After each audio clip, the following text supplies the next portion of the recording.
और गद्दार वर्सेस ईमानदार, ये सारा चुनाव इस पर निर्भर करता है।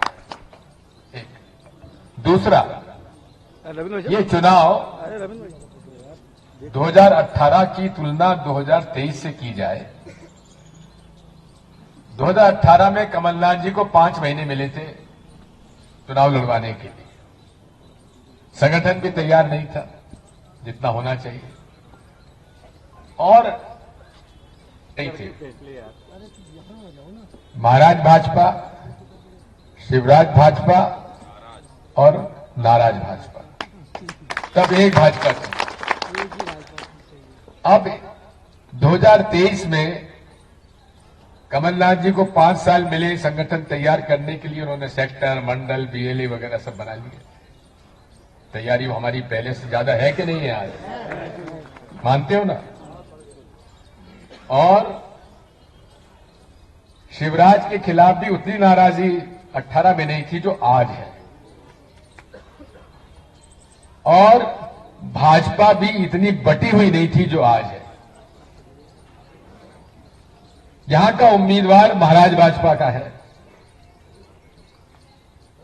तो शिवराज भाजपा और नाराज भाजपा तो बत्ती देगी, मान के चलो देगी, और दे रही है। तो जो फर्क था हमारा 2018 और 2023 में, जो गैप था हमारा उपचुनाव का, वो बराबर ही नहीं हो गया है। अब तो धीरे धीरे धीरे धीरे आगे बढ़ रहा है। जो 66 सीटें मुझे मिली थी उसमें एक ये भी है, याद रखना। तो यहां मेरी प्रतिष्ठा भी लगी हुई है। तो अब मुझे विश्वास है, ज्यादा मुझे कुछ कहने की जरूरत नहीं है।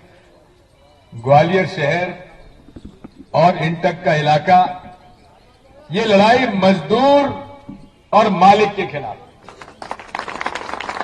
और मैं बधाई देता हूं नाती को, ये पॉलिटिकल लड़का निकला।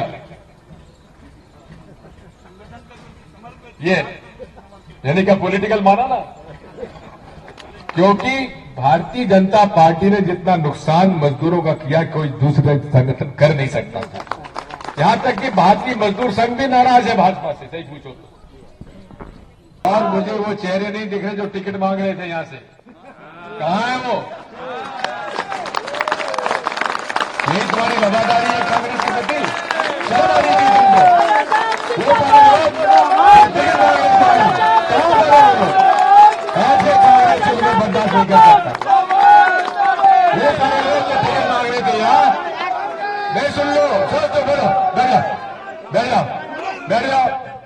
वो सारे कांग्रेसी जो टिकट मांग रहे थे, अगर घर बैठे हैं तो दिग्विजय सिंह का द्वार हमेशा उनके लिए बंद है। धन्यवाद। मशीन मेरी गड़बड़ी करती है तो वोट इधर उधर का नहीं कर सकती, लेकिन भाजपा का वोट बढ़ा सकती है, क्योंकि कोई भी मशीन में जिससे चिप डली हो, वो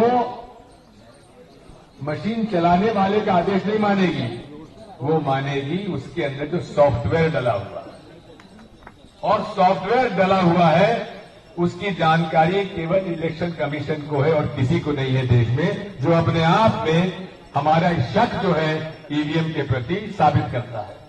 अरे कोई भी देश में ईवीएम की चुनाव नहीं होता, पाकिस्तान और बांग्लादेश ने भी खत्म कर दिया, लेकिन ठीक है हम उसको बर्दाश्त करेंगे।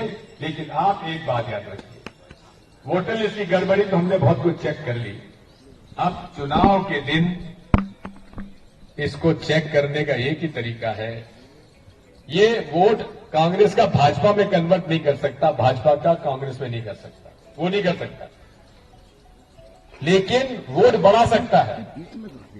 सॉफ्टवेयर में अगर डाल दिया कि 100 वोट के बाद हर भाजपा के वोट के साथ एक्स्ट्रा वोट पड़ेगा या 2 वोट पड़ेंगे, तो उनका वोट बढ़ जाएगा, हमारा वोट वो का वही रहेगा।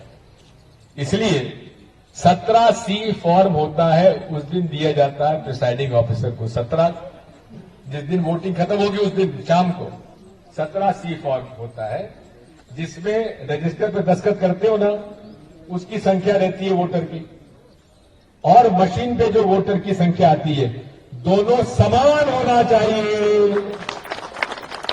अगर समान है तो ठीक है,